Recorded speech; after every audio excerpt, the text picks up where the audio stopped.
सफर खूबसूरत है मंजिल से भी ज्यादा। और आज का हमारा सफर है हिमाचल प्रदेश की एक बहुत ही खूबसूरत लोकेशन का, जहां पे 2020 से पहले विंटर्स में जाना पॉसिबल नहीं था। लेकिन अब क्योंकि अटल रोहतांग टनल खुल गई है, इसलिए मनाली से लाहौल पहुंचना बहुत ही आसान हो गया है। और चंद्रा और भागा रिवर के किनारे पर सिचुएटेड लाहौल की मनाली से जर्नी आपको इस वीडियो में देखने को मिलेगी। तो इस वीडियो को पूरा देखने से पहले इस चैनल को सब्सक्राइब जरूर करें। आप जब भी नेक्स्ट टाइम मनाली आएं, एटलीस्ट एक दिन स्पेयर रखें मनाली के साथ लगते इस कोल्ड डेजर्ट रीजन को घूमने के लिए, जिसका नाम है लाहौल। अटल रोहतांग टनल के थ्रू आप मनाली से लाहौल पहुंच सकते हैं 1 से 1.5 घंटे के टाइम में। पिछले साल तक विंटर्स में लाहौल जाना पॉसिबल नहीं होता था, क्योंकि लाहौल पहुंचने का एक ही रास्ता था और वो था रोहतांग पास के थ्रू होते हुए जाना। और क्योंकि रोहतांग पास की एलिवेशन बहुत ज़्यादा है, इसलिए यहाँ पर विंटर्स में बहुत बर्फ पड़ती है और ये रास्ता खोलना पॉसिबल नहीं था। और रोहतांग पास का रास्ता एक्सेसिबल रहता था सिर्फ समर्स में। और क्योंकि इस साल अटल रोहतांग टनल खुल गई है, इसलिए लाहौल पहुंचना एक आसान काम हो गया है। और हमने भी डिसाइड किया इस विंटर सीजन की फर्स्ट स्नोफॉल को एक्सपीरियंस करने का। और अगर आप भी मनाली या लाहौल घूमने का प्लान कर रहे हैं,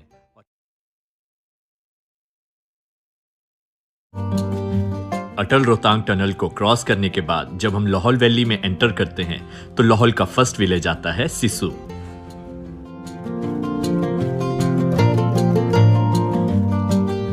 लाहौल वैली में एंटर करने के बाद जब आप यहाँ के खूबसूरत नज़ारों को देखते हुए ड्राइव कर रहे होंगे, तो यहाँ के नज़ारों के अलावा भी आपको एक चीज़ बहुत अच्छी लगेगी। वो है यहाँ के वेल मेंटेन्ड रोड्स। यहाँ के roads border road organisation maintain करता है और ये बहुत ही अच्छी कंडीशन में है। बट फिर भी आपको यहाँ पे स्लोली ड्राइव करना है, क्योंकि यहाँ पे स्टीप कर्व्स होते हैं और पहाड़ों से कई बार लैंडस्लाइड्स भी होते रहते हैं।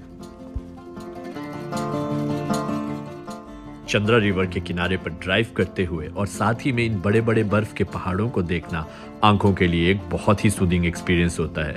और साथ ही जब इन बर्फ के पहाड़ों पर बड़े बड़े ग्लेशियर्स से वाटरफॉल्स निकलते हैं, तो इस जर्नी का मजा दोगुना हो जाता है।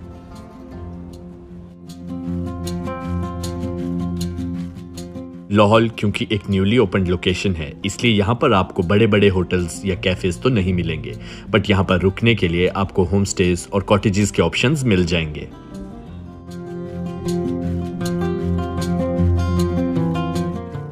लाहौल पहुंचने पर हम अपना सबसे पहला ब्रेक ले सकते हैं सिसु में। सिसु में एक बहुत ही ब्यूटीफुल सिसु लेक भी है। और साथ ही में हम सिसु वाटरफॉल तक एक छोटा सा ट्रैक भी कर सकते हैं। सिसु वाटरफॉल का पानी इन पहाड़ों पर बड़े बड़े ग्लेशियर्स से आता है।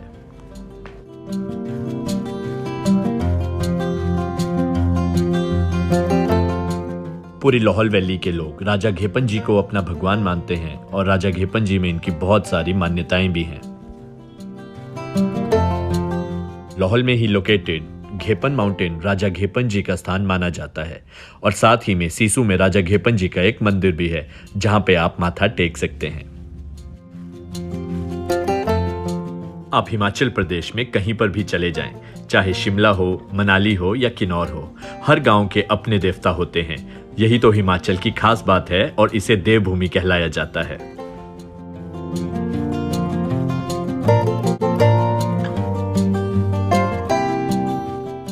साल के 5 महीने पूरी लाहौल वैली बर्फ से ढकी रहती है और बाकी महीनों में यहाँ के लोगों का मेन ऑक्यूपेशन होता है एग्रीकल्चर। और एग्रीकल्चर में लाहौल का हाई क्वालिटी आलू, मटर, गोभी, आइसबर्ग और भी बहुत सारे प्लांट्स यहाँ के एक्सपोर्ट क्वालिटी के उगाए जाते हैं। और लाहौल वैली पूरे इंडिया के सबसे ठंडी जगहों में से एक है, क्योंकि विंटर्स में यहाँ का टेम्परेचर -20 डिग्री सेंटीग्रेड तक भी गिर जाता है।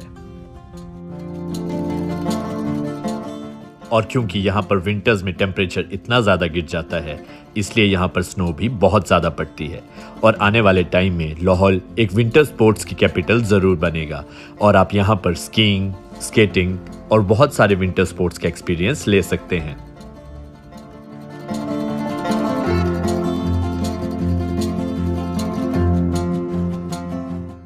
अगर आप लाहौल घूमने आना चाहते हैं तो आप लाहौल अपनी गाड़ी में भी आ सकते हैं या फिर मनाली से बाइक रेंट पर लेकर भी आप लाहौल पहुंच सकते हैं।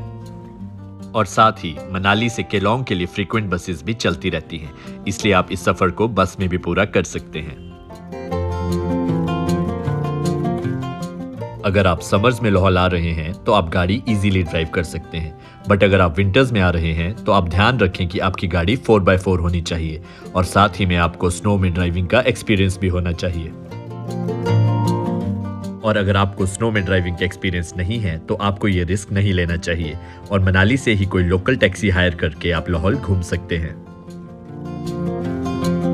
और गोंदला गांव को क्रॉस करने के बाद लाहौल में जो अगला गांव आता है वो है तांदी।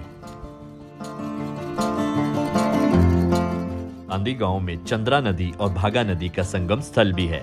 ये दोनों नदियां मिलने के बाद चंद्रभागा नाम से जानी जाती हैं, जिसे हम चेनाब नाम से भी जानते हैं।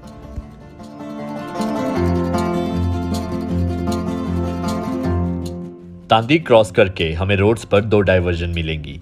एक रास्ता लेह लद्दाख को चला जाता है तो दूसरा रास्ता त्रिलोकीनाथ उदयपुर होते हुए चंबा की तरफ को जाता है। ये रोड साच पास के थ्रू होते हुए जाता है और वर्ल्ड का मोस्ट डेंजरस रोड भी माना जाता है। तांदी क्रॉस करने के बाद जो अगली जगह आती है वो है केलोंग। केलोंग लाहौल एंड स्पीति डिस्ट्रिक्ट का डिस्ट्रिक्ट हेडक्वार्टर भी है और साथ ही में यहाँ का सबसे बड़ा टाउन भी है। केलोंग में एक छोटी सी मार्केट भी है जहां पे आपको बेसिक नीड्स की सारी आइटम्स इजीली मिल जाएंगी।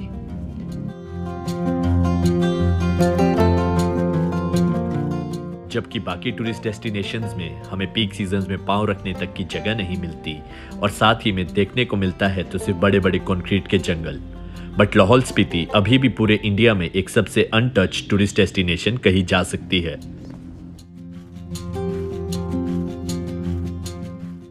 लाहौल वैली के लोग बहुत ही पोलाइट और हेल्पफुल हैं और साथ ही यहाँ का खाना भी बहुत डिलीशियस है, इसलिए जब भी आप लाहौल आएं तो यहाँ का लोकल फूड जरूर ट्राई करें।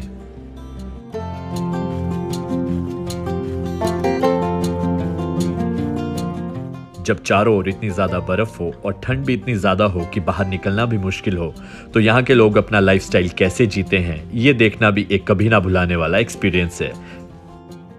तो दोस्तों, ये इस लाहौल की वीडियो का एंड है। अगर आपको ये वीडियो अच्छी लगी हो तो इस चैनल को सब्सक्राइब जरूर करें और इस वीडियो को लाइक भी जरूर करें और साथ ही हमें इंस्टाग्राम और फेसबुक पे फॉलो करना ना भूलें।